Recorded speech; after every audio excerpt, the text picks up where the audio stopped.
गाढवाला मिळाली शिक्षा. एका गावात एक व्यापारी राहत होता. त्याच्याकडे एक पाळलेले गाढव होते. तो गाढवाच्या पाठीवर रोज मिठाचे ओझे देत असे आणि ते पोते मग बाजारात जाऊन विकत असे. त्या बाजारात जाताना त्यांना एक ओढा पार करावा लागत असे.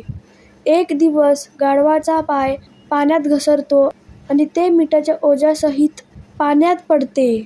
त्याचा मालक उठवण्यास मदत करतो आणि मग ते दोघे पुन्हा चालू लागतात. पोत्यातले थोडेसे मीठ पाण्यात विरघळल्यामुळे गाढवाला ओझे हलके वाटू लागते आणि ते खूप आनंदी होऊन पुढची वाटचाल करू लागते.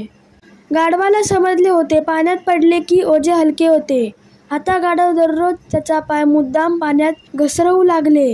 गाढवाचे असे रोजचे खोटे नाटक पाहून त्याचा मालक गाढवाला धडा शिकवायचे ठरवतो. दुसऱ्या दिवशी व्यापारी गाढवाच्या पाठीवर कापसाचे ओझे ठेवतो. गाढव त्या दिवशी देखील नेहमीप्रमाणे मुद्दाम पाय घसरवते आणि पाण्यात पडते. आज पण त्याचा मालक उठवण्यास मदत करतो, पण गाढवाला काही उठता येत नाही, कारण कापसाने पाणी शोषून घेतलेले असते. त्यामुळे ओझे हलके होण्याऐवजी जड झालेले असते. अशा प्रकारे गाढवाला चांगलीच शिक्षा मिळते. तात्पर्य: आपल्या कामाशी नेहमी प्रामाणिक राहावे.